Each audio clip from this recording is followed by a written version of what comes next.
राष्ट्रवादी काँग्रेस पक्षाच्या बैठकीत उपस्थित आज माननीय आदरणीय प्रफुल्लभाई पटेल, प्रांताध्यक्ष सुनील तटकरे साहेब, ज्येष्ठ नेते छगन भुजबळ साहेब, रामराजे नाईक निंबाळकर साहेब, हसन मुश्रीफ साहेब, दिलीप वळसे पाटील साहेब, नरहरी झिरवाळ, धनंजय मुंडे, रुपाली चाकणकर, सर्व मंत्रिमंडळातील माझे सहकारी, राष्ट्रवादी काँग्रेस पक्षाचे विविध जिल्ह्यातून आलेले अध्यक्ष, उपाध्यक्ष, विविध तालुक्याचे आलेले सर्व सन्माननीय पदाधिकारी, सेलचे सर्व पदाधिकारी, सर्व पत्रकार मित्र, विधिमंडळातील सर्व माझे सहकारी, सर्व आजी माजी खासदार, आजी माजी आमदार, तसंच महाराष्ट्राच्या कानाकोपऱ्यातून आलेल्या माझ्या महिला प्रमुख, प्रतिनिधी, तरुण कार्यकर्ते, वडीलधारी कार्यकर्ते आणि माझ्या बांधवांनो, खरं तर राष्ट्रवादी काँग्रेस पक्षाच्या आजच्या या महत्त्वपूर्ण बैठकीला उपस्थित असणाऱ्या सर्व मान्यवरांचं मी मनापासून स्वागत करतो. मित्रांनो, थोडासा वेळ झाला असल्यामुळं आता मुश्रीफ साहेबांना, वळसे पाटील साहेबांना, झिरवाळ साहेबांना पण आपला विचार मांडायचे होते, परंतु वेळ बराच झालेला असल्यामुळं ते म्हणाले, दादा आता तुम्हीच बोला. मित्रांनो, ही वेळ आपल्यावर, राष्ट्रवादीवर का आली? आपण सगळ्यांनी इतके दिवस, मला आठवतंय, एकंदरीतच मी राजकीय जीवनामध्ये काम करत असताना साहेबांच्या छत्रछायेखाली आणि मार्गदर्शनाखाली मी तयार झालेलो आहे, मी घडलेलो आहे.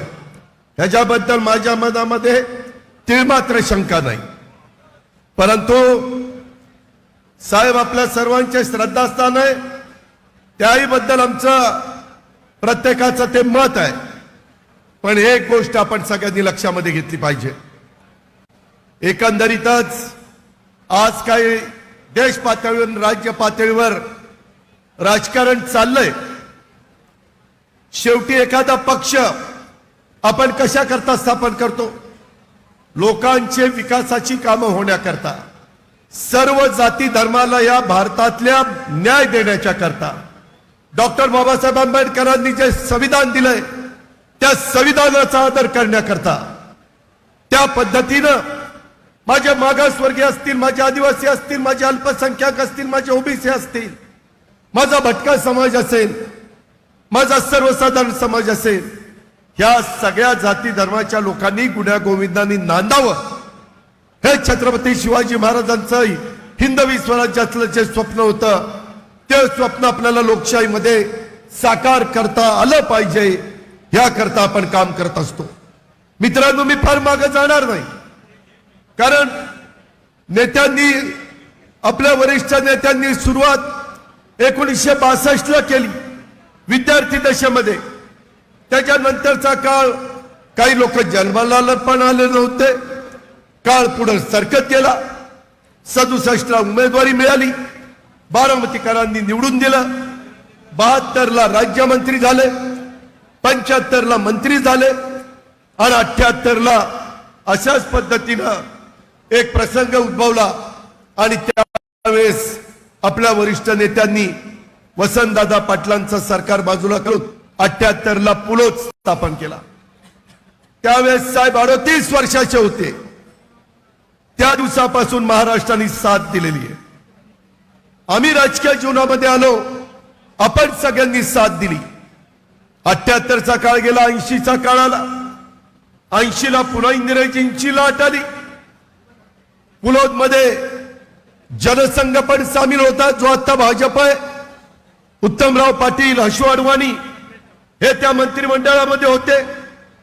इतरही शेतकरी कामगार पक्षाचे एन डी पाटील स्वर्गीय आणि स्वर्गीय गणपतराव देशमुख होते.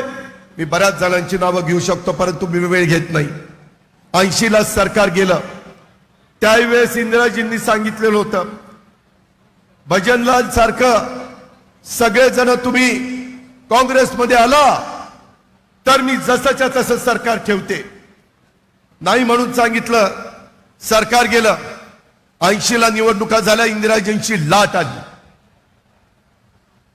त्यामध्ये इमर्जन्सीच्या नंतर 77 नंतर पुन्हा 80ला लाट आली. इंदिराजी या देशाच्या पंतप्रधान झाल्या.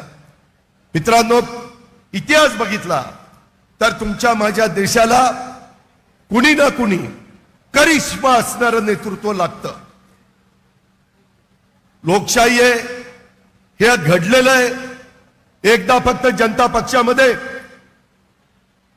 जयप्रकाश नारायणचं ऐकून लोकांनी जनता पक्षाला निवडून दिलं.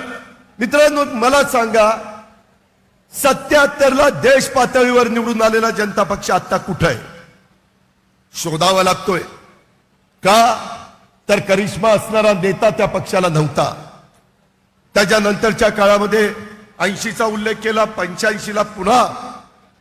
त्यावेळेस सुरुवातीला समांतर काँग्रेस, समाजवादी काँग्रेस अशा वेगवेगळ्या पद्धतीच्या पक्ष साहेबांनी काढले. सगळ्यांनी आपण साथ दिली. त्याच्यानंतरच्या काळामध्ये 85ला काय पुन्हा आपण विरोधी पक्षामध्ये गेलो. मित्रांनो, प्रत्येकाचा काळ असतो. इथं बसणाऱ्या माझ्या प्रत्येक महिलेचा, प्रत्येक तरुणाचा, वडीलधाऱ्याचा काळ आहे. आपण साधारण वयाच्या 25 पासून साधारण 75 पर्यंत उत्तम पद्धतीनं काम करू शकतो. एक उत्साह असतो, जोश असतो, समाजाच्या करता काहीतरी करून दाखवण्याची जिद्द असते. तशा पद्धतीनं प्रत्येकाच्या बाबतीमध्ये घडतच असं नाही. परंतु हे सगळं घडत असताना काय झालं मला माहित नाही. आम्हाला सांगण्यात आलं, जनतेला, कार्यकर्त्यांना सांगण्यात आलं, 86 डिसेंबर 8 आपण आता संभाजीनगर, पूर्वीचा औरंगाबाद, इथं तिथल्या ग्राउंडवर समाजवादी काँग्रेसमध्ये विलीन झाली. का झाली? नेत्यांनी ठरवलं, झालं. त्याच्यानंतर 2 वर्ष नेत्यांना पद मिळालं नाही. परंतु 88ला राजीव गांधींनी पंतप्रधान असताना मुख्यमंत्री पद दिलं. 88 ते 90 एकत्र काँग्रेसमध्ये आपण राहिलो, कामं केली. 90ला पुन्हा निवडणुका झाल्या, पूर्ण बहुमत आलं नाही, अपक्षांनी साथ दिली, पुन्हा आपण कामं केली. 91ला राजकारण बदललं. माझ्यासारख्या कार्यकर्त्याला बारामतीकरांनी, लोकसभा मतदारसंघांनी खासदार केलं. प्रफुल्ल पटेल साहेबांना खासदार केलं, अनेकांना खासदार केलं. आणि त्यावेळेस दुर्दैवाने एक घटना अशी घडली की राजूजी आपल्यातून निघून गेले आणि एक लाट आली आणि त्याच्यामध्ये पी.व्ही. नरसिंहरावांना पंतप्रधान व्हावं लागलं. 91ला पुन्हा पी.व्ही. नरसिंहरावांनी सांगितलं की तुम्ही सेंट्रलमध्ये या. आणि साहेब सेंट्रलमध्ये गेले संरक्षण मंत्री म्हणून. महाराष्ट्रामध्ये सुधाकरराव नाईकांच्या नेतृत्वाखाली त्यांनी जबाबदारी दिली. सुधाकरराव नाईकांनी ती पेलली. त्याच्यानंतर बॉम्बस्फोट झाले. पी.व्ही. नरसिंहरावांनी सांगितलं की आता पुन्हा जावा, महाराष्ट्र पेटलाय, जाती जातीमध्ये अंतर पडलंय. जे पुरोगामी विचारांचं महाराष्ट्र आहे, जे शाहू फुले आंबेडकरांच्या विचाराचं आहे, त्या महाराष्ट्राला पुन्हा आपल्याला पूर्व परिस्थिती निर्माण करायची आहे. आणि त्यावेळेस पुन्हा त्या मंत्रिमंडळामध्ये भुजबळ साहेब, इतर काही मान्यवर होते आणि 94-95ला ते मंत्रिमंडळ अस्तित्वात आलं. दुर्दैवाने 95ला आपलं सरकार गेलं. भाजप शिवसेनेची युती आली. मनोहर जोशी, नारायणराव राणे मुख्यमंत्री झाले, गोपीनाथ मुंडे उपमुख्यमंत्री झाले. तो काळ देखील आपण बघितला.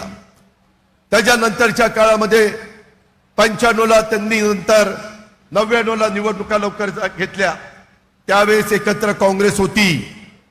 परंतु असं आम्हाला सांगण्यात आलं आपल्याला की सोनिया गांधी परदेशी आहे. सांगितलं होतं का नव्हतं?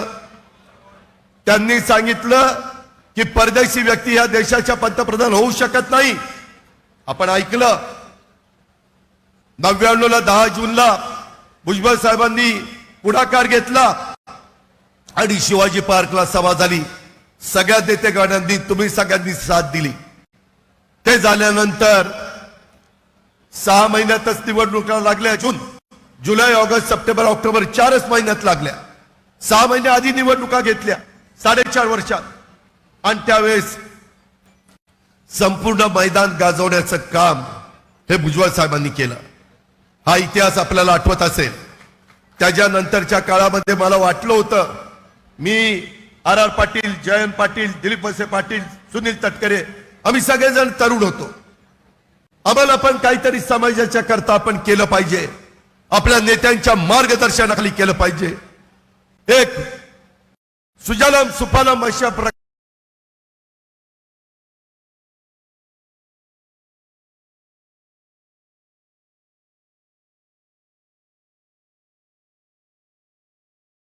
परीनं त्याच्यामध्ये भर घातली, हे आपण सगळ्यांनी पाहिलं. परंतु मित्रांनो, आपल्याला त्यावेळेस जागा फक्त 58 मिळाल्या. काँग्रेसला नेतृत्व नसताना देशात होतं, परंतु राज्यामध्ये एवढा ताकदीचा नेता नसताना 75 जागा मिळाल्या. विलासराव देशमुख मुख्यमंत्री झाले, भुजबळ साहेब उपमुख्यमंत्री झाले. आम्ही सगळ्यांनी त्यांच्या मंत्रिमंडळामध्ये कामाला सुरुवात केली, जीवाचं रान केलं. त्याच्यामध्ये मला तर पहिल्या टर्मला बाकीच्यांना महत्वाची खाती मिळाली. दिलीपरावांना मिळालं, आर पाटलांना मिळालं, भुजबळ साहेबांचा तर हक्कच होता. त्याच्या संदर्भामध्ये जयंत पाटलांना मिळालं.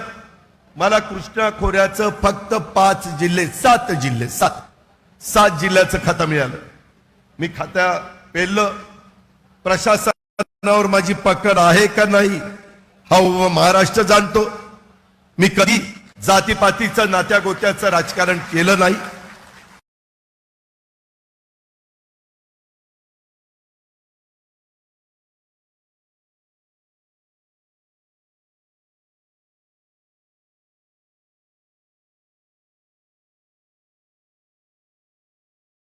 पर्यंत काम करतो. त्याच्या संदर्भामध्ये हे सगळं कशा करतात की महाराष्ट्र पुढे गेला पाहिजे. देशातलं पहिल्या नंबरचं राज्य म्हणून महाराष्ट्राची सर्व क्षेत्रामध्ये ओळख झाली पाहिजे, हे माझं स्वप्न आहे. आणि त्या पद्धतीनं काम करत असताना त्याच्यानंतरच्याही काळामध्ये आपलं 2004 ला सगळ्या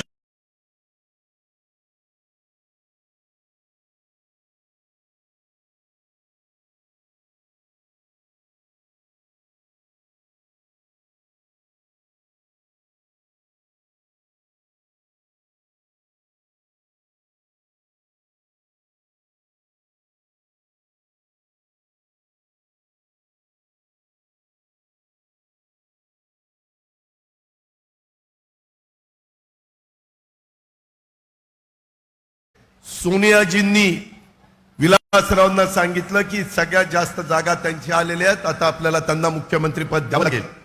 स्वर्गीय विलासरावजी हयात नाही आहेत. मित्रांनो, मी अतिशय स्पष्ट बोलणारा कार्यकर्ता. त्याच्यामध्ये आम्हाला विलासरावांनी सांगितलं आता तुमच्यामध्ये कोण होईल. त्यावेळेस भुजबळ साहेब, आर पाटील. माझी काही त्यावेळेस इच्छा नव्हती, कारण हे प्रमुख नेते म्हणून काम करत होते. खरं आहे, ते आपण मान्य केलं पाहिजे. सगळंच आपल्याला मिळालं पाहिजे असा हव्यास कुणी मनामध्ये ठेवता कामा नये. पण 4 खाती जास्त घेऊन, 4 मंत्रीपद जास्त घेऊन आलेली संधी राष्ट्रवादी काँग्रेस पक्षाला उभ्या भारताने बघितलं होतं. संधी आली होती. मी आज तुम्हाला सगळ्यांना सांगतो, 2023 मध्ये ती संधी मिळाली असती तर आजपर्यंत राष्ट्रवादी काँग्रेस पक्षाचाच मुख्यमंत्री तुम्हाला महाराष्ट्रामध्ये दिसला असता. आम्ही कुणी कामामध्ये कमी आहोत का? आम्ही कुठं लोकांच्या मध्ये मिसळायला कमी आहोत का? आम्ही आमच्या आया बहिणीचा आदर करायला आम्ही कमी आहोत का? आम्ही वडीलधाऱ्यांचा आदर करायला कमी आहोत का? आम्हाला इकडचं निवडून आल्यानंतर आमच्या मतदारसंघामध्ये जनतेची हीच अपेक्षा असती की आमच्या आमदारांनी काम करावं, आमच्या आमदारांनी विकास करावा, आमच्या पालकमंत्र्यांनी जिल्ह्याला पुढे घेऊन जावं, राज्यातल्या प्रमुखांनी राज्याला पुढे घेऊन जावं. आणि तशाच पद्धतीनं आजपर्यंत मी काम करत आलेलो आहे.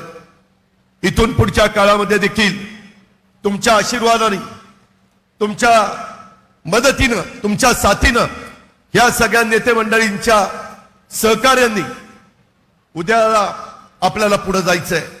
मित्रांनो, 71 वरून 2019ला आपण 62 वर खाली आलो. स्वतः अशोक चव्हाण त्यावेळेस मुख्यमंत्री होते आणि काँग्रेसच्या जागा अशाच काहीतरी 72 का काहीतरी मोठ्या प्रमाणावर जागा आल्या. त्यावेळेस साहजिकच त्यांचा मुख्यमंत्री झाला ना, 81 आल्या, सॉरी 81 जागा काँग्रेसच्या आल्या आणि त्याच्यातून ते सरकार आलं. खासदार पण कुठं 6, 2004ला 9, 2009ला 8, 2014ला 4, 2019ला 4, महाराष्ट्रामध्ये 4, 8, 7 ह्याच्यापेक्षा खासदार पुढे आपण गेलो नाही. ती खंत मध्ये षण्मुखानंदच्या हॉलच्या बैठकीमध्ये मी बोलून दाखवली. त्याच्यामध्ये मला मनापासून वाटत होतं की आपला पक्ष वाढला पाहिजे, खासदारांची संख्या वाढली पाहिजे, आमदारांची संख्या वाढली पाहिजे, नवीन कार्यकर्ते पुढे आले पाहिजे, नवीन महिला पुढे आल्या पाहिजे. कारण एक चक्र असतं, 25 वर्षांनी नवी पिढी पुढे येते, 50 वर्षांनी पुढे दुसरी येते, 75 वर्षांनी तिसरी पिढी पुढे येते. हे चक्र वर्षानुवर्ष पिढ्यानपिढ्या चालणार आहे. आणि अशा पद्धतीनं सगळं काम करत असताना मला त्या निमित्तानं आठवत आहे की हे आम्ही सगळेजण पुढे जात होतो, परंतु संख्या कमी होत होती. 2004 ची संख्या 2009ला 62 झाली आमदारांची, 2014ला 41 झाली आमदारांची, 2019ला 54 झाली आमदारांची. तरी देखील काही गोष्टी करून सरकार शिवसेना काँग्रेस राष्ट्रवादीचा आणण्याचा प्रयत्न झाला. मित्रांनो, त्याच्या आधी 2014ला पण एकदा भाजपची सत्ता नव्हती.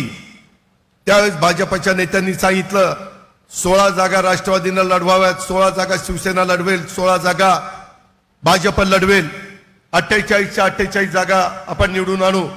परंतु नंतर त्यामध्ये भाजपने थोडंसं सांगितलं आम्हाला जमणार नाही, कारण अनेकांच्यावर आरोप होते. नितीन गडकरींची इच्छा होती, परंतु इथे नेते मंडळींची इच्छा नव्हती, म्हणून ते बारगळलं. 2014ला जे सत्ता आली ती भाजपची आली. भाजपची सत्ता आल्यानंतर त्याच्या केंद्रामध्ये, राज्यामध्ये आपली सत्ता आली, परंतु जे समन्वय असायला पाहिजे होता तो दुर्दैवाने राहिला नाही. आणि 2019ला आपला पराभव झाला. 41 आपण आलो, काँग्रेस 42 आली आणि विरोधी पक्षामध्ये आपल्याला सगळ्यांना काम करावं लागलं. आम्ही पण काम केलं, पण नेहमी 71, 62, 58, 41, 54 ह्याच्या पुढे आपण गेलो नाही.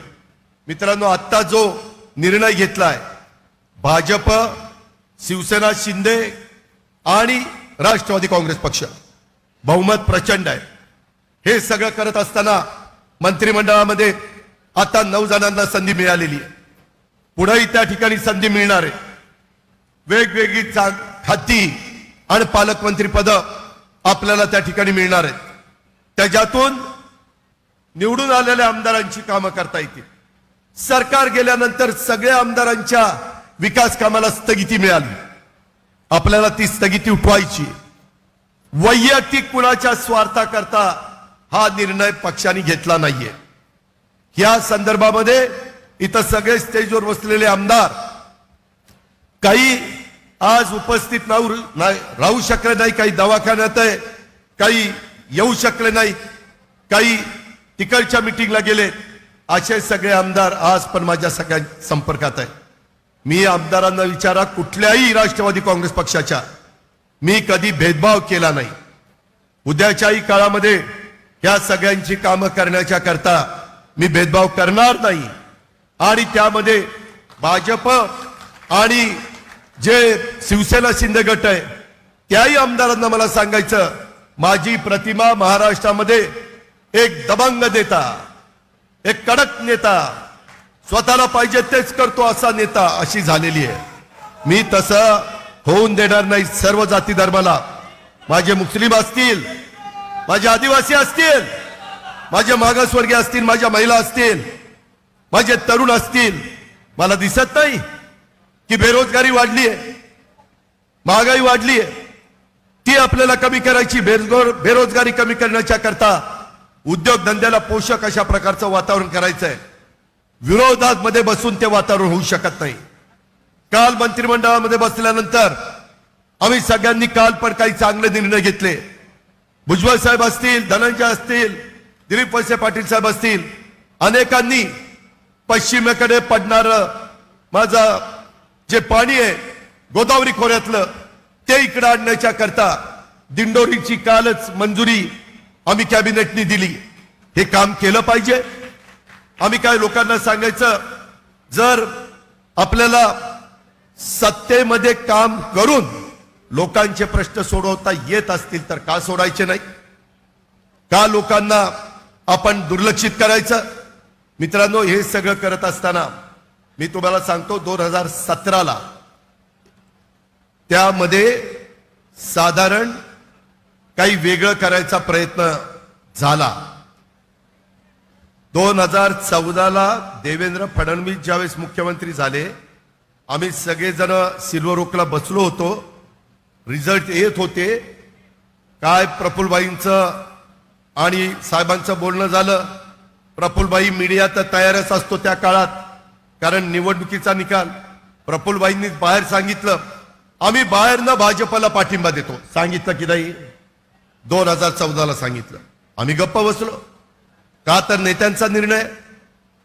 देवेंद्र फडणवीस मुख्यमंत्री झाले, आम्हाला सांगितलं सगळ्यांनी वानखेडेला त्या शपथविधीला जावा.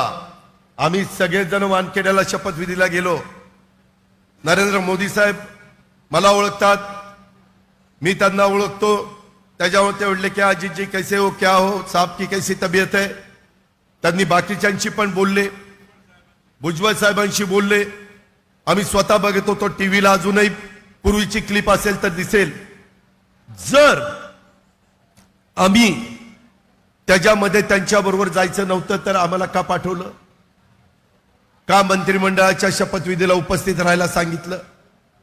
आणि त्याच्यानंतर पुन्हा काही घडलं, त्या खोला जात नाही. पण 2017ला पुन्हा प्रांताध्यक्ष सुनील तटकरे, अजित पवार तिथं आमदार, बाकीचे सगळे. त्यावेळेस वर्षा बंगल्यावर चर्चा झाली. वरिष्ठांनी सांगितलं, माझ्याकडनं मी, जयंत पाटील म्हणजे राष्ट्रवादीकडनं, सुनील तटकरे आणि अजून एक कोणतरी होतं, चौथं मला आता आठवत नाही, का भुजबळ साहेब होते. त्याच्यामध्ये समोरनं सुधीर मुनगंटीवार, देवेंद्र फडणवीस, त्याच्या संदर्भातलं विनोद तावडे, चंद्रकांत दादा, ही चौघ होती. कुठली खाती, कुठले पालकमंत्री पद, सगळं. मी कधी महाराष्ट्राला खोटं बोलणार नाही. खोटं बोललो तर पवारांची औलाद सांगणार नाही. त्यामध्ये ते ठरलं. आम्हाला निरोप आला. सुनील तटकरेंना दिल्लीला बोलवलं. दिल्लीला त्यांच्या वरिष्ठांच्या बरोबर आपले वरिष्ठ आणि सुनील तटकरेंची मीटिंग झाली. त्यांच्या वरिष्ठांनी सांगितलं, 25 वर्षाचा आमचा मित्र पक्ष, आम्ही त्याला सोडणार नाही शिवसेनेला. ते म्हणले शिवसेना, राष्ट्रवादी काँग्रेस आणि भाजप असं सरकार राहील. आपल्या वरिष्ठांना ते मंजूर नव्हतं. ते म्हणले शिवसेना चालत नाही आम्हाला, शिवसेना जातीवादी आहे. आणि ते बारगळलं. तिथनं परत आले. वरिष्ठ भाजपवाले म्हणले की आम्ही त्यांना सोडणार नाही. त्याच्या संदर्भामध्ये नंतर 2019 आलं, निकाल लागले. निकाल लागल्यानंतर परिस्थिती काय होती तुम्हाला माहिती होतं. त्याच्यामध्ये मोठ्या उद्योगपतीच्या घरी आपले वरिष्ठ नेते, दुसरे वरिष्ठ नेते इथं बसलेत, पटेल साहेब, उद्योगपती, भाजपचे वरिष्ठ नेते, मी, देवेंद्र फडणवीस, सगळी चर्चा झाली. 5 बैठका झाल्या त्याच बंगल्यात. आणि मला देवेंद्रला सांगितलं कुठं बोलायचं नाही. आता मला सांगा, नेत्यांनी सांगितल्यावर मी कसा कुठं बोलेन? मी नाही बोललो. त्याच्यानंतरचा घटनाक्रम तुम्हाला माहिती आहे. अनेकदा मीडिया मला विचारतो 19ला काय झालं, परंतु मला कुणाला बदनाम होऊन द्यायचं नाही. आणि मित्रांनो, त्यावेळेस हे सगळं चालू असताना अचानक बदल झाला आणि त्याच्यामध्ये सांगितलं की नाही आता आपण शिवसेनेबरोबर जायचं. मला सांगा, 2017ला शिवसेना जातीवादी म्हणून त्यांच्या बरोबर जायचं नाही, असं काय चमत्कार झाला की दोन वर्षांनी शिवसेना मित्र पक्ष झाला आणि ज्या भाजप बरोबर जाणार होतो तो भाजप जातीवादी झाला? असं नाही चालत बाबांनो. शेवटी वेगवेगळ्या राजकीय पक्षामध्ये विचाराचं अंतर असू शकतं, घरामध्ये देखील घरातल्यांचं विचाराचं अंतर असू शकतं, मतमतांतर असू शकतं. पण हे सगळं होत असताना इथं एकदा वेगळी भूमिका, तिथं वेगळी भूमिका, त्याच्यानंतर पुन्हा उद्धव ठाकरे साहेबांच्या नेतृत्वाखाली सरकार आलं. त्या सरकारमध्ये मला वरिष्ठांनी, पक्षांनी, तुम्ही सगळ्यांनी, आमदारांनी उपमुख्यमंत्री केलं. कधी मी हू की सू होऊन दिलं नाही. मगाशी रुपालीने उल्लेख केला, करोनाचा काळ होता, कसं काम केलं ते तुम्ही बघितलं. कधी त्याच्यामध्ये हलगर्जीपणा दाखवला नाही, कारण आपण महाराष्ट्राचा प्रतिनिधित्व करतोय, आपण त्याची अर्थव्यवस्था सांभाळतोय. अशा पद्धतीनं सगळं झालं. मित्रांनो, तोही काळ तुम्ही बघितला. दुर्दैवाने काय घडलं मला माहिती नाही. शिंदे साहेबांनी वेगळी भूमिका घेतली. आम्ही वेळोवेळी आमच्या वरिष्ठांना सांगायचो काहीतरी वेगळं घडतंय, काहीतरी वेगळं घडतंय. आम्ही मुख्यमंत्र्यांना सांगायचो की मुख्यमंत्री महोदय, थोडीशी अस्वस्थता शिवसेनेमध्ये आहे, लक्ष द्या, तुम्ही राज्याचे प्रमुख आहात. परंतु घडायचं ते घडलं. मित्रांनो, आज इथं सगळे आमदार बसलेले आहेत. त्या आमदारांना विचारा, माझ्याच उपमुख्यमंत्री महोदयांच्या चेंबरमध्ये, मी मला कशाला महोदय म्हणतो, उपमुख्यमंत्र्यांच्या चेंबरमध्ये मीटिंग झाली. सगळे माझ्या सहित सगळे आम्ही 53 आमदार आणि विधान परिषदेवाल्यांनी पण सह्या केल्या होत्या. विक्रम 9 लोकांनी, सगळ्यांनी, जेवढे आता राष्ट्रवादीचे आमदार आहेत सगळ्यांनी सह्या करून एक पत्र तयार केलं. पत्र ड्राफ्ट केलं या सद्ग्रस्तांनी, हसन मुश्रीफ साहेबांनी. आणि ते सगळ्यांनी ऐकलं, सगळ्यांनी पाहिलं. ते पत्र ड्राफ्ट करून सगळ्यांनी सह्या केल्या.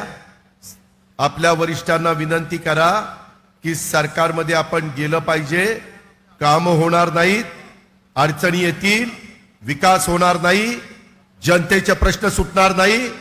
लोक आपल्याला विचारतील की बाबा तुम्ही निवडून जाऊन काय केलं. काही तर पहिल्या टर्मचे आमदार, माजी दिलीपरावांची, भुजबळ साहेबांची सोडून द्या, आम्ही 7-7 टर्म, 6-6 टर्म, 8-8 टर्मचे आमदार आहोत. पण बाकीच्या आमदारांना वाटतं ना आमचे पिण्याच्या पाण्याचे प्रश्न सुटावेत, आम्हाला 25-15चा निधी मिळावा, 30-54चा मिळावा, आम्हाला त्या ठिकाणी वेगवेगळ्या पद्धतीनं निधी मिळावा, ठोक तरतूद मिळावी. मित्रांनो, आम्ही करत होतो. आम्हाला सांगितलं आता असं करा. प्रफुल्ल पटेल, अजित पवार आणि जयंत पाटलांची कमिटी केली आणि म्हणलं तुम्ही जावा आणि भाजपच्या वरिष्ठांशी बोला. भाजपच्या वरिष्ठांनी सांगितलं फोनवर, असली गोष्ट फोनवर बोलून चालत नाही, तुम्ही इंदूरला या. इंदूरला तिकीट काढली. नाही, बरोडाच्या इंदूरवरून काही बरोडा. आम्हाला वरिष्ठांनी सांगितलं तुम्ही तिकडे गेला तर मीडियाला कळेल. आता म्हणलं सरकारमध्ये जायचं तर मीडियाला कळलं तर कळलं, नाही म्हणले जायचं नाही. आमची तिकीट कॅन्सल केली. यांनी तर स्पेशल फ्लाईट केलं होतं. आणि आम्ही जयंतरावांचे नंतर सांगितलं फोनवर बोला. तोपर्यंत एकनाथ शिंदेचा शपथविधी झाला नव्हता. आणि वरिष्ठांनी सांगितलं की तुम्ही जर इथं येणार नसाल, मी दिल्ली सोडून इकडे आलोय, तर मला फोनवर बोलता येणार नाही. ही महत्वाच्या गोष्टी असतात, हे अशा करून चालत नाही. मला महाराष्ट्रातल्या जनतेला विचारायचं आहे, मला माझ्या राष्ट्रवादी काँग्रेस पक्षाच्या जीवाभावाच्या कार्यकर्त्यांना विचारायचं आहे. आणि ह्याच्यातलं एक जरी खोटं असलं तर एका आमदारांनी उठावून सांगावं, सगळ्यांच्या सह्याच्या पत्राची झेरॉक्सची कॉपी आज माझ्याकडे आहे, माझ्याकडे आहे. ह्यामध्ये मला ती मी दाखवायची म्हटलं तर दाखवू शकतो. का मला लोकांच्या समोर त्या ठिकाणी विलन केलं जातं कळत नाही? काय माझी चूक आहे? ह्या संदर्भामध्ये ह्या सगळ्या गोष्टी होत असताना आजही माझं ते दैवत आहे, आजही माझं ते श्रद्धास्थान आहे. पण कार्यकर्त्यांनो, महिलांनो, तरुणांनो, तुम्ही सांगा, एखादा माणूस नोकरीमध्ये लागला तर महाराष्ट्र सरकारमध्ये 58व्या वर्षी रिटायर होतो. IAS IPS असेल तर 60व्या वर्षी रिटायर होतात. राजकीय जीवनामध्ये असेल तर भाजपमध्ये 75 वर्षानंतर रिटायर केलं जातं. अडवाणींची उदाहरण घ्या, मुरली मनोहर जोशींचं उदाहरण घ्या, कुणाचंही उदाहरण घ्या. त्याच्यानंतरच्या काळामध्ये आता नवीन पिढी पुढे येते. तुम्ही आशीर्वाद द्या ना. चुकलं तर सांगा ना, अजित तुझं हे चुकलं.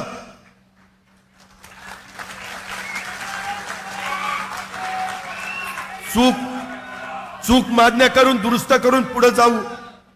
पण कुणा करता चाललं हे? कशा करता चाललं हे? का अशा प्रकारचं चित्र राज्यामध्ये निर्माण केलं जातं? काय आम्ही कुणाच्या पोटी जन्माला आलो नाही, ही चूक आहे आमची.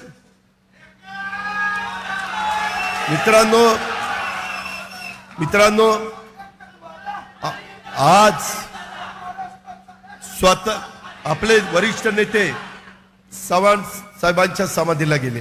ठीक आहे, चव्हाण साहेब आपल्या सगळ्यांचं दैवत आहे. माझ्याकडनं पण खोडचूस झाली होती. मी एक दिवस सकाळी 7 ते संध्याकाळी 8 पर्यंत तिथं न पाणी पिता न काही करता बसलेलो होतो. मला ते खूप मनाला लागलं होतं. परंतु मित्रांनो, काळ आता जर वय जास्त झालं, 82 झालं, 83 झालं, तुम्ही कधी थांबणार आहात का नाही? तुम्ही आशीर्वाद द्या ना. त्याच्या संदर्भामध्ये आम्हाला वाटतं तुम्ही शतायुष्य व्हावं. वेगवेगळ्या महत्वाच्या संस्थांत मला सांगितलं 2 मेला त्याच्या आधीच्या मीटिंग मध्ये की आता मी राजीनामा देतो आणि मी संस्था बघतो. त्या संदर्भामध्ये राजीनामा दिल्यानंतर मी एक कमिटी करतो. ती कमिटी केल्यावर तुम्ही सगळे प्रफुल्लबाई, सुनील तटकरे, जयंत पाटील, त्याच्यामध्ये भुजबळ साहेब, धनंजय मुश्रीफ साहेब, अनिल देशमुख, सगळे तुम्ही प्रमुख बसा आणि ते बसून सुप्रियाला राष्ट्रीय अध्यक्ष करा. आम्ही तयार झालो. तेही आम्हाला मान्य होतं. मित्रांनो, पुन्हा 2 दिवसात काय घडलं कुणास ठाऊक. त्याच्यातनं सांगितलं की आता मी मागे घेतो राजीनामा मागे घ्यायचा होता तर दिला कशाला, तेही मला कळलं नाही. आणि मला महाराष्ट्रातल्या जनतेने सांगा, आज आमच्यामध्ये धमक किंवा ताकद नाही का सरकार चालवायची? आहे.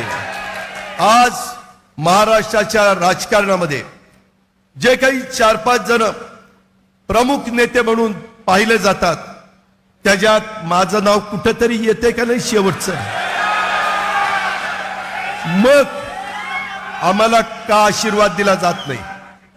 घरात देखील 60 वर्ष झाल्यानंतर नवीन मुलगा आला की त्याला सांगितलं जातं, आम्ही शेतकरी घरातली माणसं, शेतकरी सांगतो की बाबा रे, आता तू 25 वर्षाचा झालाय, तू आता शेती बघायची, मी तुला सल्ला देईन.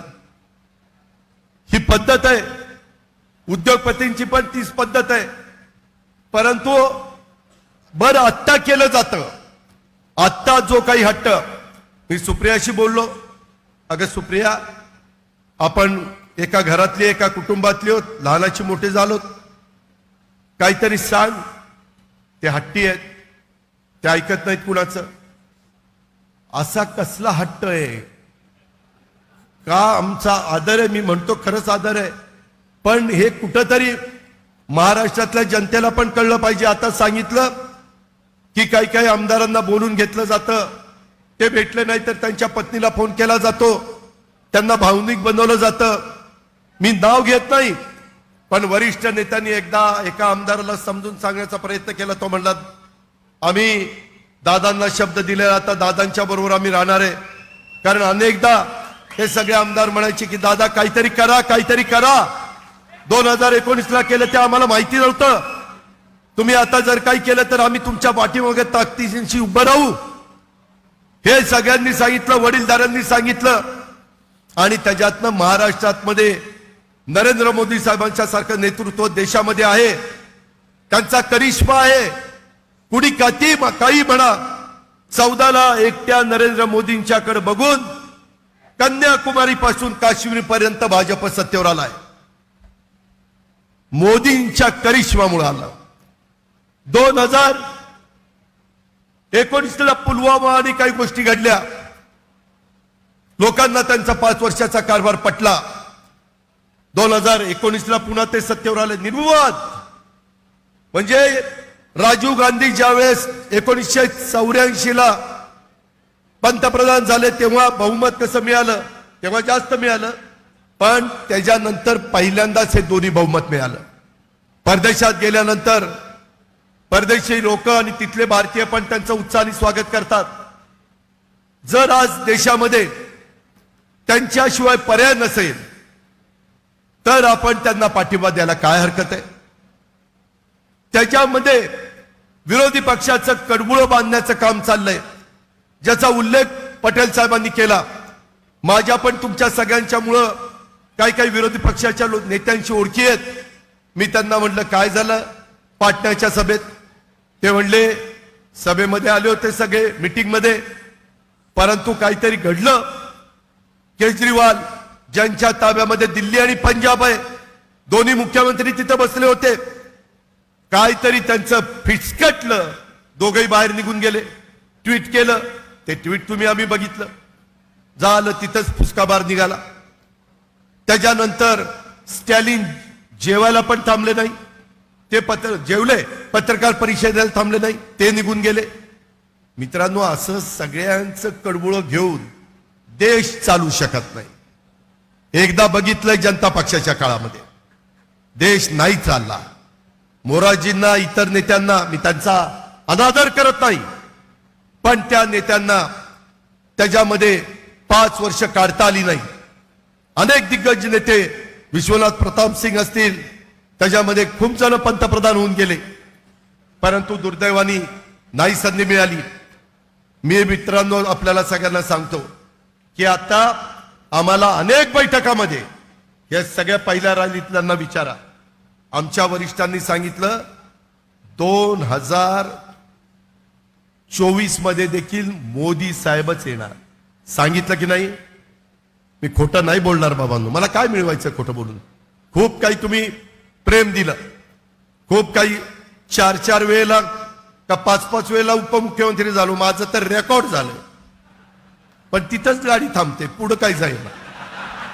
मला मनापासून वाटतं की मी राज्याचा प्रमुख व्हावं. माझ्या मनामध्ये काही गोष्टी आहेत, त्या राबवायचं म्हटलं तर प्रमुख पद लागतं. मित्रांनो, ह्याच्यामध्ये मी तुम्हाला ह्या सभेच्या निमित्तानं माझ्या महाराष्ट्रातल्या जनतेला एक विश्वास देतो की आज राष्ट्रवादी आम्हाला सगळ्यांना मिळून आपल्याला पुढे न्यायची आहे. चिन्हही आपल्याकडे राहायचंय, पक्षही आपल्याकडे राहायचा आहे, त्याला कुठेही दृष्ट लागून द्यायची नाही. आणि हे सगळं करत असताना आजपर्यंत राष्ट्रवादीची स्थापना झाली, आता 25वे वर्ष सुरू झालंय. आपला राष्ट्रीय पक्ष आता राज्याचा पक्ष झालाय. राष्ट्रीयत्वाची मान्यता आपली रद्द झाली, ती परत आपल्याला मिळवायची आहे.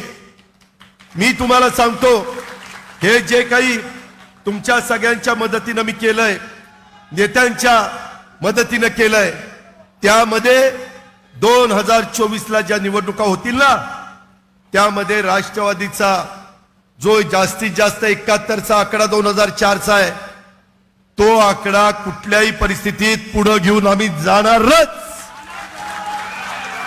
महाराष्ट्र पिंजून काढू. मराठवाडा, विदर्भ, उत्तर महाराष्ट्र, कोकण, पश्चिम महाराष्ट्र सगळं पिंजून काढू. पायाला भिंगरी बांधल्यासारखं फिरू. माझी अजूनही माझ्या दैवताला विनंती आहे, आमच्या वरिष्ठांना विनंती आहे की अजून पण आशीर्वाद त्या ठिकाणी पांडुरंगाने आम्हाला द्यावा, विठ्ठलाने आम्हाला द्यावा. त्यामध्ये तुम्ही आता आम्हाला सांगितलं जातं की आता सभा सुरू होणार आहे. पहिली सभा दिलीप वळसे पाटलांच्या आंबेगाव मध्ये. अरे काय दिलीपरावांनी चूक केली? मतदारसंघ बांधलाय. उद्याच्याला आम्हाला पण, मलाही थोडं बोलता येतं, भाषण करता येतं, लोक माझं ऐकतात. त्याच्या संदर्भामध्ये उद्या जर दौरा त्यांनी सुरू केला तर मला पण 7 दिवसांनी तिथे सभा घ्यावी लागेल, मला उत्तर द्यावं लागेल. मी जर गप्पा बसलो तर जनता म्हणेल हा काहीतरी ह्याच्यात खोट आहे. मित्रांनो, माझ्यात खोट नाहीये. त्यामुळं माझी तुम्हाला विनंती आहे की कुणी आमदारांनी, एका तर आमदाराला मी मगाशी सांगितलं की नाही तो राहिलं सांगायचं, समजून सांगितलं वरिष्ठांनी, तो म्हणला नाही हो मला नाही, आता मला आमदारकी नाही मिळाली तरी चालेल. नाही, ते सांगत होते. शेवटी वरिष्ठांनी काय शब्द वापरला, तू निवडूनच कसा येतो ते बघतो. अरे तुमची मुलं ना ती साथ दिली, ही भाषा दैवतांनी करायची, वरिष्ठांनी करायची. आणि त्याच्यामध्ये तो आमदार शेवटी म्हटला मला नको आमदारकी, मी घरी बसतो. साधी काय कार्यकर्ते, साधे सहकारी आहेत. आम्ही वेगवेगळ्या लोकांना वेगवेगळ्या ठिकाणी, सुनील शेळकेला मावळात शोधला, निलेश लंकेला पारनेरला शोधला, त्या डॉक्टर लामटेला अकोल्यात शोधला, अशा अनेकांना आपण शोधलं आणि आमदारकीची तिकीट दिली. सरोजला तिथं नाशिकमध्ये शोधलं, आहिरेला. खूप जणांची नावं घेता येतील, मी सगळ्यांची नावं घेऊन तुमचा वेळ घेत नाही. परंतु मित्रांनो, माझ्या कार्यकर्त्यांनो, माझ्या वडीलधाऱ्यांनो, माझ्या महिला भगिनींनो, आमच्या मुलींनो, मुलांनो, मला एक सांगा की आपण हे सगळं करतोय हे राज्याच्या भल्याकरता करतोय. केंद्र सरकार राज्याच्या विचाराचं असलं तर केंद्राचा निधी येईल, योजना आणता येतील, कोट्यावधी रुपयाचा निधी, मंजुऱ्या मिळतील. आज कितीतरी जणांचे साखर कारखाने अडचणीत आहेत, जिल्हा बँका अडचणीत आहेत, ग्रामीण भागाची आर्थिक नाडी आहे ती आपल्याला दुरुस्त करायची आहे. आज आपल्या बऱ्याचशा मालाला भाव नाही. माझे नाशिकचे कांदा उत्पादक इथं आहेत, माझे केळी उत्पादक जळगावचे इथं आहेत, माझे वेगवेगळ्या भागातले कार्यकर्ते आलेले आहेत. कुणाचा ऊसाचा प्रश्न आहे, माझ्या मराठवाडा विदर्भाचा सोयाबीनचा प्रश्न आहे, कापसाचा प्रश्न आहे, अनेक फळबागांचा प्रश्न आहे, पीक विम्याचे प्रश्न आहेत. काही मागे आम्ही शब्द उद्धव ठाकरे साहेबांच्या नेतृत्वाखाली कर्जमाफीचे दिलेले होते, त्याच्यातली वेळेत परतफेड करणारी 50,000 रुपये द्यायचं काम चाललंय. मागची कर्जमाफी झाली, 2 लाखाच्या वरची देखील राहिलेली आहे. त्याच्यात एकनाथ शिंदे आणि देवेंद्र फडणवीसांना सांगून मार्ग काढायचा आहे. ह्यामध्ये कारण नसताना माझ्या अल्पसंख्याक बांधवांना भडकवण्याचं काम केलं जातं. मी तुम्हाला शब्द देतो की कुठल्याही प्रकारे जोपर्यंत अजित पवार त्या मंत्रिमंडळामध्ये तुम्हाला अडचण येऊन देणार नाही. कारण आपला खंडप्राय देश आहे. शेवटी शिवाजी महाराजांनी पण 18 पगड जातीला 12 बलुतेदारांना बरोबर घेऊन हिंदवी स्वराज्य स्थापन केलं आणि राज्याला पुढे नेलं. मित्रांनो, माझी तुम्हाला विनंती आहे, आमच्या वरिष्ठांना विनंती आहे की त्यांनी थोडा आराम करावा, एवढा हट्टीपणा करू नये. त्या संदर्भामध्ये मी आज तर थोडंच बोललेलो आहे, परंतु उद्याच्याला सभा जर व्हायला लागल्या तर मला वस्तुस्थिती देखील लोकांना सांगावी लागेल. ती वेळ येऊ नये, ती वेळ कुठल्याही घरामध्ये येऊ नये. कुठलंही घर त्या ठिकाणी त्याच्यामध्ये अंतर पडू नये, परंतु या सगळ्याची नोंद माझ्या कार्यकर्त्यांना तुम्ही सगळ्यांनी घ्यावी. मला या सभेच्या निमित्तानं महाराष्ट्रातल्या सर्व जनतेला आणि माझ्या शेवटपर्यंतच्या कार्यकर्त्याला विश्वास द्यायचा आहे की आपल्याला कधीच अजित पवारांच्या जीवात जीव असेपर्यंत मी अंतर देणार नाही. आपल्याला काही झालं तरी मी वाऱ्यावर सोडणार नाही.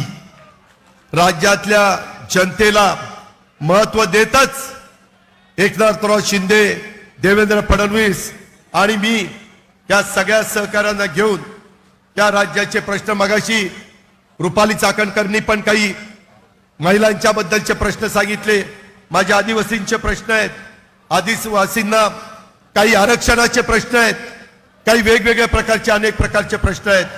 मित्रांनो, मी तुमचा सगळ्यांचा आदर आजही करतो, उद्याही करत राहील, परंतु हे सगळं करत असताना कुठंतरी वरिष्ठांनी थांबलं पाहिजे, वरिष्ठ आशीर्वाद दिले पाहिजेत.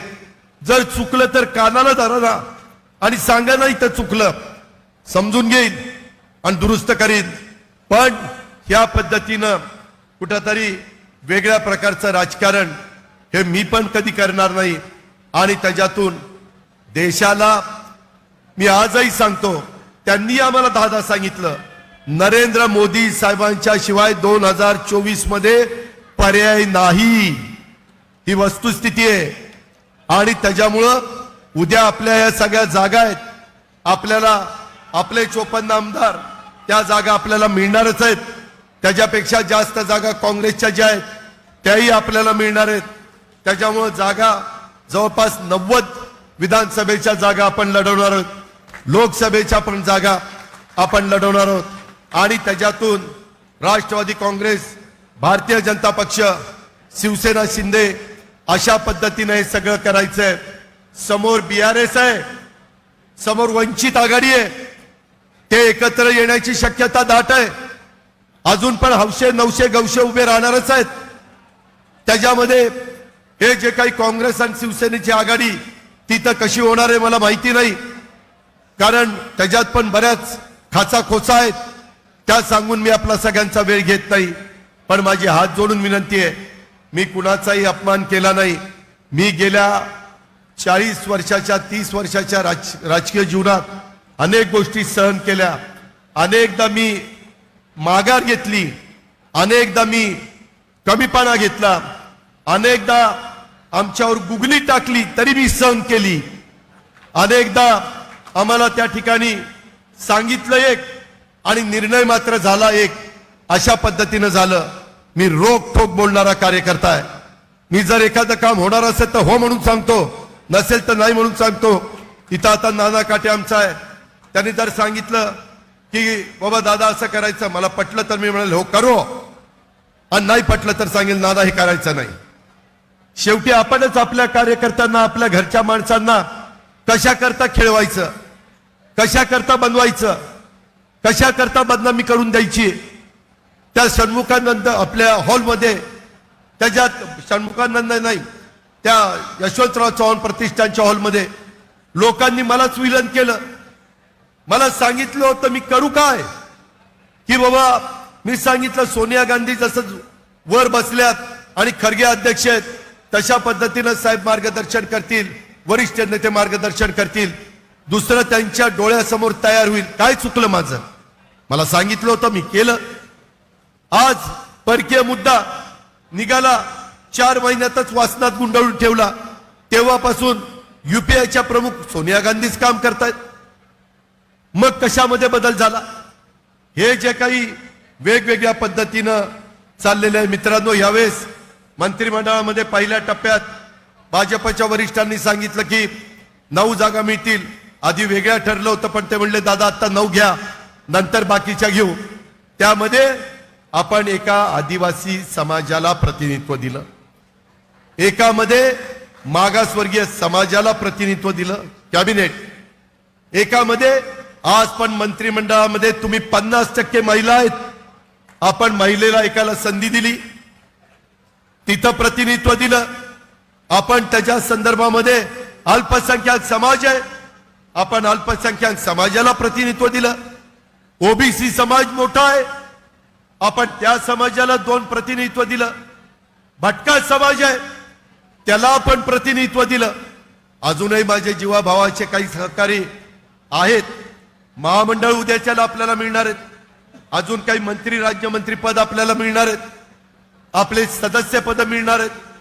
तुमच्यासारख्या कार्यकर्त्यांना, काही जिल्ह्याच्या अध्यक्षांना, अनेक जिल्ह्याचे अध्यक्ष इथं उपस्थित आहेत. वेगवेगळ्या सेलमध्ये आता रुपाली चाकणकरांच्यावर महिलांची जबाबदारी टाकलेली आहे. युवकची सूरजवर टाकलेली आहे. प्रांताध्यक्ष म्हणून तटकरे साहेबांनी जबाबदारी घेतलेली आहे. इतर पण वेगवेगळ्या जबाबदाऱ्या त्या ठिकाणी दिल्या जातील.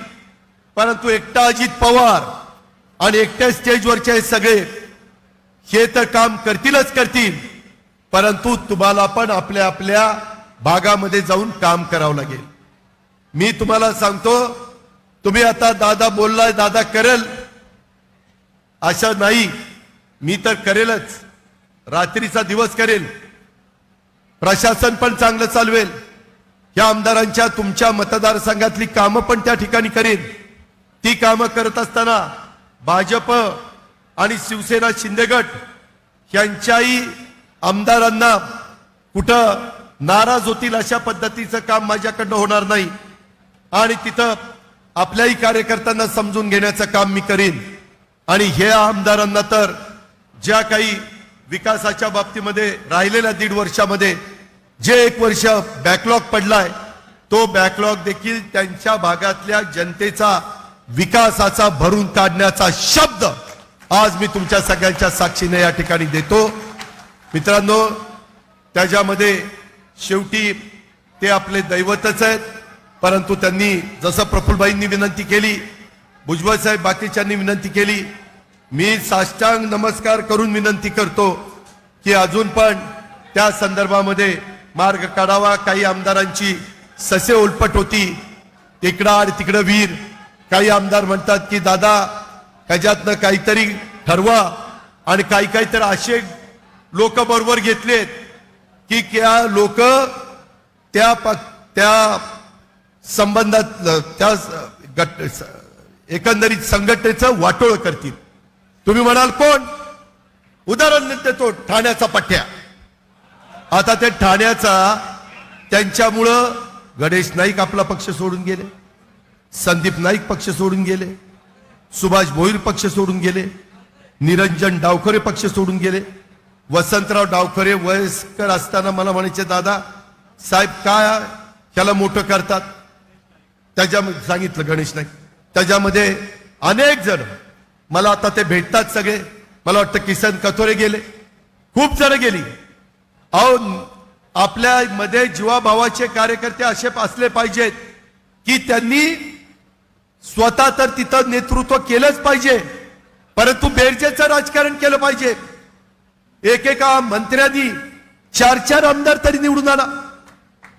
मी या 9 लोकांना सांगितलं तुम्ही 4 आणा, बाकीचं आम्ही सगळे बघतो. पुढचे मंत्री होणार आहेत त्यांनी पण तसं करावं. परंतु तिथं तर आपले आमदार घालवणाऱ्यालाच नेता केलं. आता जसं काही स्पोक्समन त्या ठिकाणी बोलून चांगल्याचं वजवाटोळ करतात, तशा पद्धतीचं काम ती व्यक्ती त्या ठिकाणी केल्याशिवाय राहणार नाही, असं माझं ठाम मत आहे. माझी तुम्हाला विनंती आहे, मी शपथ घेतल्यापासून ज्या उत्साहाने कार्यकर्ते येत आहेत, फोन येत आहेत, ट्विट करतायत, SMS येत आहेत, त्याच्यामध्ये आज पण प्रचंड संख्येने महिला, सगळ्यांना मला संपर्क साधता आला नाही, सगळ्यांशी मला बोलता आलं नाही, सगळ्यांशी मला त्या ठिकाणी निरोप पाठवता आले नाही. परंतु मित्रांनो, कार्यकर्त्यांनो, महिला भगिनींनो, तरुणांनो, मी इथून पुढच्या काळामध्ये राज्यामध्ये सगळीकडे फिरीन. त्या संदर्भामध्ये भूमिका समजून सांगण्याचा प्रयत्न करीन. उद्याची अजून आपल्याला म्हणजे माझ्यासारखा 10 वर्ष तरी काम करू शकतो. त्याच्यामुळं 2024ची निवडणूक असेल, 2029ची निवडणूक असेल, नवीन कार्यकर्त्यांना आपल्याला पुढे आणायचंय. ह्या आमदारांच्या बरोबर नवीन आमदार देखील आपल्याला त्या ठिकाणी करायचे आहेत. अशा प्रकारची टीम, राष्ट्रवादी काँग्रेस पक्षाची मजबूत टीम आपल्याला त्या ठिकाणी करायची. आणि त्याच्यामध्ये सर्व जाती धर्माच्या लोकांना नुसतं भाषणात सांगून नाही, कृतीमध्ये न्याय देण्याचं काम करायचंय, त्याच्यामध्ये प्रश्नाची उकल करून न्याय देण्याचं काम करायचंय. त्याच्यामध्ये तुम्ही माझ्यावर जी जबाबदारी टाकलेली आहे ती जबाबदारी पार पाडण्याच्या करता हा अजित पवार कुठं तसूभर देखील कमी पडणार नाही याबद्दलचा विश्वास आणि शब्द तुम्हाला सगळ्यांना देतो. तुम्ही सगळ्यांनी आम्हाला आशीर्वाद द्या. त्या आशीर्वादाला निश्चितपणे मी जागा राहील अशा प्रकारची खात्री देतो आणि मी आपल्या सगळ्यांची रजा घेतो. जय हिंद, जय महाराष्ट्र.